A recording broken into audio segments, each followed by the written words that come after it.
You think you deserve that money? That trust fund belongs to Tiffany now. She's better than you'll ever be." The words from my stepmother's phone call pierced through me like daggers.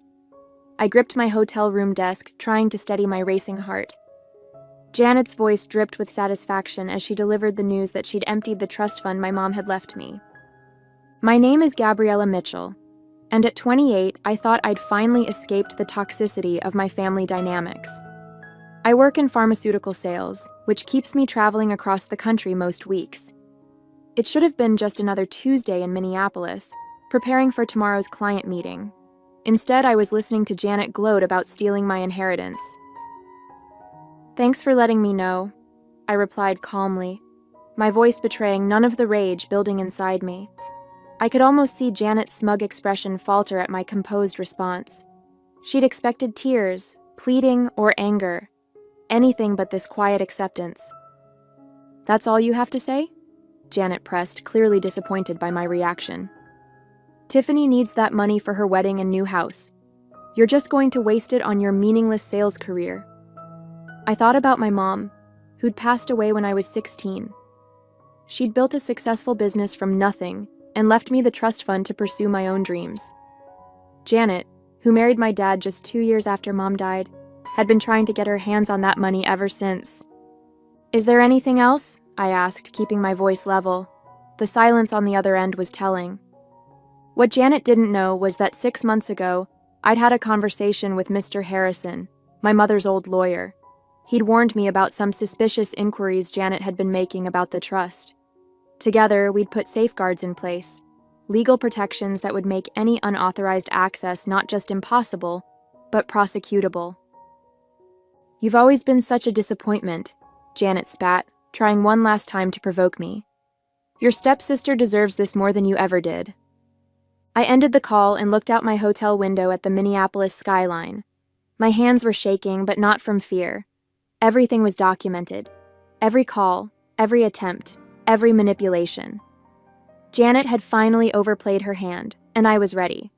Living with Janet was like walking on eggshells. After my mom's death from cancer when I was 16, my dad seemed desperate to rebuild our family. He married Janet just 2 years later, bringing along her daughter Tiffany, who was 13 at the time. The tension was immediate and suffocating. My mom had built her pharmaceutical consulting business from scratch, working tirelessly to ensure my future was secure. The trust fund she left me wasn't just money, it was her legacy, her way of protecting me even after she was gone. But Janet saw it differently. To her, it was an unfair advantage I had over Tiffany. "Your mom wouldn't want you to be so selfish," she'd say, trying to guilt me into sharing the inheritance. "We're all family now." But we weren't family, not in the way that mattered. While my dad buried himself in work to cope with his grief, Janet systematically worked to push me to the sidelines. Tiffany became the star of our household. Every achievement, no matter how small, was celebrated lavishly. Meanwhile, my academic scholarships and business school acceptance went practically unnoticed. Janet made sure my dad only saw what she wanted him to see. The real wake-up call came during my college graduation. I'd finished top of my class, landed a prestigious job, and done it all while working part-time. My dad couldn't make it because Tiffany had a minor cold. "She needs her father right now," Janet had insisted. That's when I knew nothing would ever change unless I changed it myself. I moved out the next day and focused on building my career. The trust fund stayed untouched, not because I didn't need it, but because accessing it meant dealing with Janet's interference. Every time I visited home, she'd make snide comments about my privileged position, how Tiffany struggled without the same advantages. 6 months ago, when Mr. Harrison called to warn me about Janet's inquiries, everything clicked into place. She'd been playing a long game, waiting for the right moment to strike. But I wasn't that vulnerable 16-year-old anymore. I was my mother's daughter, and I'd learned from the best about protecting what was mine. The trust fund wasn't just about money. It represented everything my mom had worked for. Sitting in my hotel room that evening, I pulled out the small photo I always carried of her. She was smiling, confident, the kind of woman I'd always aspired to be. The trust fund was meant to be my safety net, my chance to take risks and build something of my own, just like she had. I dialed Mr. Harrison's number, my fingers steady despite the anger still coursing through me. He answered on the second ring, his voice familiar and reassuring. "Janet finally made her move," I said, cutting straight to the point. "She claims she's transferred everything to Tiffany." "I was expecting this," he replied. "I got an alert about attempted access to the account this morning. Don't worry, Gabriella. The additional security measures we put in place worked exactly as planned. Every attempt was logged and documented." I let out a breath I hadn't realized I was holding. "So, nothing's actually been transferred?" "Not a penny," he confirmed. "But we've got her dead to rights on attempted fraud. The documentation is bulletproof. Would you like me to proceed with the next steps?" I thought about all the years of manipulation, the snide comments, the way Janet had slowly poisoned my relationship with my dad. She'd been so confident in her plan, so sure of her control over the situation, that she hadn't even considered I might be 2 steps ahead. "Yes," I said firmly. "It's time to end this. Send the evidence to the family lawyer and copy my dad on everything. I want him to see exactly what his wife tried to do." "Consider it done," Mr. Harrison said. "And Gabriella, your mother would be proud. She always said you were smarter than anyone gave you credit for." After hanging up, I opened my laptop and booked an earlier flight home. My client meeting would have to wait. I had a family matter to attend to, and this time, I would be the one in control. I landed in Boston the next morning, the autumn air crisp and biting. My dad's house, the one I grew up in, looked exactly the same, but something felt different. Maybe it was me. I'd called ahead to let him know I was coming, but I hadn't mentioned Janet's phone call. Some conversations needed to happen face to face. I found them all in the living room: Dad, Janet, and Tiffany. Janet's smug smile faltered when she saw me walk in, replaced by confusion at my calm demeanor. "Gabriella," my dad started, looking concerned. "I didn't expect you until later. Is everything okay?" "Actually, Dad, we need to talk." I pulled out my phone and the file Mr. Harrison had sent over. "Yesterday, Janet called to tell me she'd emptied my trust fund and given everything to Tiffany. I thought you should see exactly what happened." Janet's face went pale. "I was just trying to help Tiffany." "Don't." My voice was steel. "Every attempt you made to access the account was documented. Every call, every forged signature, every manipulation. It's all here." I handed my dad the file. His hands shook as he read through the papers, his expression darkening with each page. "Janet, what did you do?" His voice was barely a whisper. "She's lying." Tiffany jumped in, her face red. "She's always been jealous of me." I pulled out another document, the complete trust fund statement. The money's still there, safe and untouched. Janet's attempts to transfer it failed because I was warned about her plans months ago. I took precautions. "Precautions?" Janet spat. "You set me up." "No," I replied calmly. "I protected what was mine, just like my mom taught me to do." The silence in the room was deafening as my dad read through each document. Every manipulative email Janet had sent to the bank, every forged signature attempt, every calculated move she'd made to steal my inheritance. It was all there in black and white. "I did this for our family," Janet protested, but her voice wavered. "Tiffany needed—" "Stop." My dad's voice cracked. "Just stop, Janet. These documents, you tried to forge my signature. You lied to the bank. You—" He looked up at me, his eyes filled with a pain I hadn't seen since my mom died. "Gabriella, I had no idea." "Of course you didn't," I said softly. "Janet made sure of that." Mr. Harrison had organized everything chronologically, showing years of Janet's attempts to undermine my relationship with my father, all while trying to get her hands on my trust fund. The latest documents showed her failed attempt to transfer the money, along with her subsequent angry calls to the bank. "This is ridiculous." Tiffany jumped up, her face red. "Mom was just trying to make things fair. Gabriella's always had everything handed to her." I turned to my stepsister. feeling a mix of pity and frustration. Handed to me? I worked through college, built my career from scratch, and never touched that trust fund. Mom left it to me because she wanted me to have options, just like she did. But Janet couldn't stand that, could she? Janet's composure finally cracked. You ungrateful little... I've already filed charges, I cut her off. The bank has all the evidence of attempted fraud. Mr. Harrison is handling everything. I turned to my dad. I'm sorry you had to find out this way, but you needed to know the truth. The weight of 12 years of manipulation hung in the air. My dad looked at Janet like he was seeing her for the first time, and not in a good way. The next few moments changed everything. My dad stood up, his hands trembling as he held the documents. Janet, I want you out of this house. Tonight. What? Janet's voice rose to a shrill pitch. You can't be serious. After everything I've done for this family? Done for this family? My dad's voice was quiet but firm. You tried to steal from my daughter. You forged my signature. You've been lying to me for years. Tiffany started crying, but these weren't her usual manipulative tears.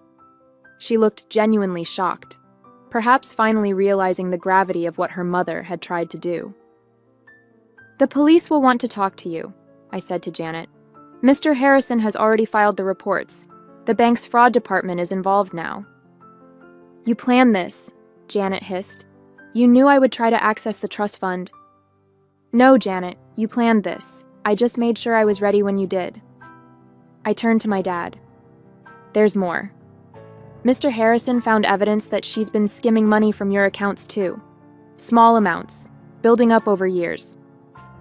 My dad sank back into his chair, looking devastated. I felt a pang of guilt for causing him pain, but he needed to know the truth. Get out, he repeated to Janet. Both of you. I'll have my lawyer contact you about the divorce.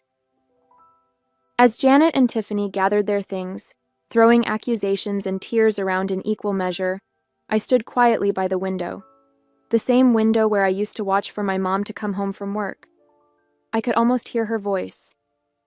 Always be prepared, sweetheart, and never let anyone take what's rightfully yours. In the weeks that followed, my dad and I had some long overdue conversations. We sat in the kitchen one evening, the same kitchen where my mom used to help me with my homework, and really talked for the first time in years. I failed you, he said, staring into his coffee cup. After your mom died, I was so focused on not being alone that I didn't see what was happening right in front of me. We both made mistakes, I admitted. I could have told you sooner about Janet's behavior, but I wanted proof first. I needed you to see it for yourself. The legal proceedings moved quickly. Janet faced charges of attempted fraud and financial exploitation. She tried to paint herself as a victim, claiming she was only trying to equalize things between me and Tiffany, but the evidence was overwhelming. The bank's documentation showed years of calculated attempts to access my trust fund. Tiffany reached out to me via email, claiming she hadn't known about her mother's plans. I wasn't sure I believed her, but I understood she was struggling with her own revelations about her mother's true nature. I'm sorry, she wrote. I always thought you had everything handed to you. Mom made it seem like you were the privileged one, but now I see she was just jealous of what your mom built for you. Mr. Harrison helped me set up my own business consulting firm, something I'd always dreamed of but had been too cautious to pursue. The trust fund my mom left me became the seed money for my new venture, just as she'd intended. Your mother would be proud, Mr. Harrison told me during one of our meetings. She always said you had her business sense and your father's heart. She knew you'd do great things when you were ready. Dad started coming by my office for lunch every week. Sometimes we talked about Mom, sharing memories that Janet had made it uncomfortable to discuss for so many years. Other times we talked about the future. He was finally starting to look like himself again, the dad I remembered from before Mom got sick. You know what your mom used to say about you? He asked one day. She said you were like a diamond. Pressure just made you stronger. Life took on a new rhythm. My consulting firm grew quickly, attracting clients who appreciated my direct approach and industry knowledge. I hired a small team, including Sarah, a brilliant analyst who reminded me of my mom. Same drive, same determination to prove herself. Janet's trial ended with a plea deal. She avoided jail time but had to pay significant restitution and was banned from working in any financial capacity. The last I heard, she'd moved to Arizona to live with her sister. Tiffany stayed in Boston working as a teacher's assistant. We kept minimal contact, mainly through occasional emails. Dad threw himself into rebuilding our relationship. He started sharing stories about my mom that he'd kept buried for years, how they met at a business conference, their early struggles to start her company, the late nights planning their future. Each story helped heal a little piece of what we'd lost. One evening, as we sorted through old photos in the attic, we found Mom's business journal. Inside was a letter addressed to me, dated just weeks before she passed. My dearest Gabriella, I'm leaving you more than money. I'm leaving you the freedom to choose your path. Don't let anyone dim your light or tell you what you deserve. You're stronger than you know, smarter than they give you credit for, and capable of anything you set your mind to. Trust yourself. I do. Love, Mom. Those words became my mantra as I built my business. I framed the letter and hung it in my office, a daily reminder of where I came from and where I was going.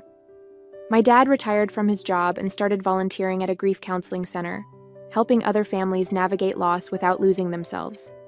Sometimes he'd consult for my firm, bringing years of experience and a perspective that complemented my approach perfectly.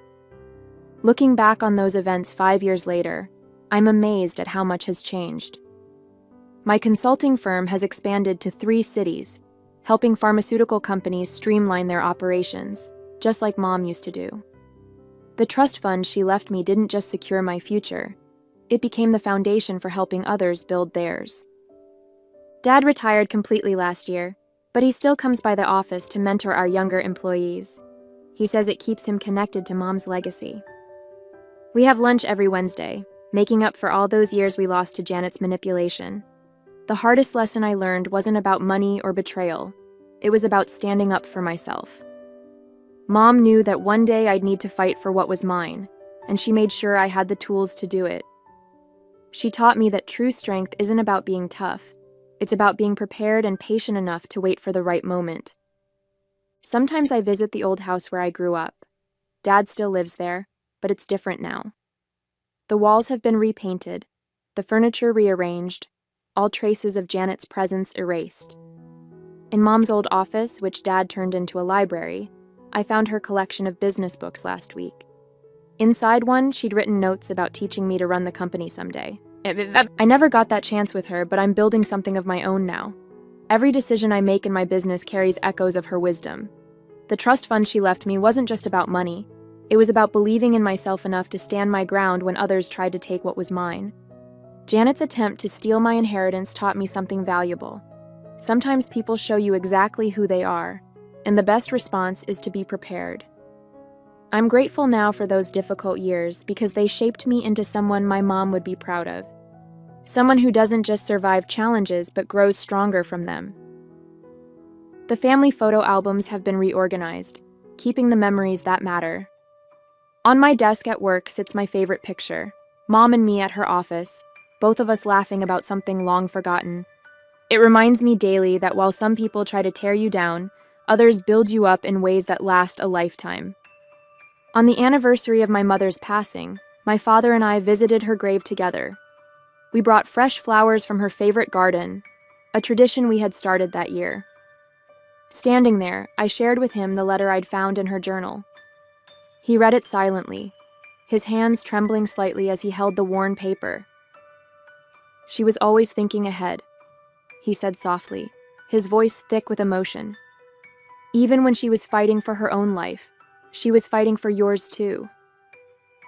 In that moment, I realized that every step I had taken to protect her legacy, every choice to stand firm, every decision to build something meaningful, was her final gift to me. "She would be so proud of you," Dad said, placing a hand on my shoulder. "And I couldn't be prouder to call you my daughter."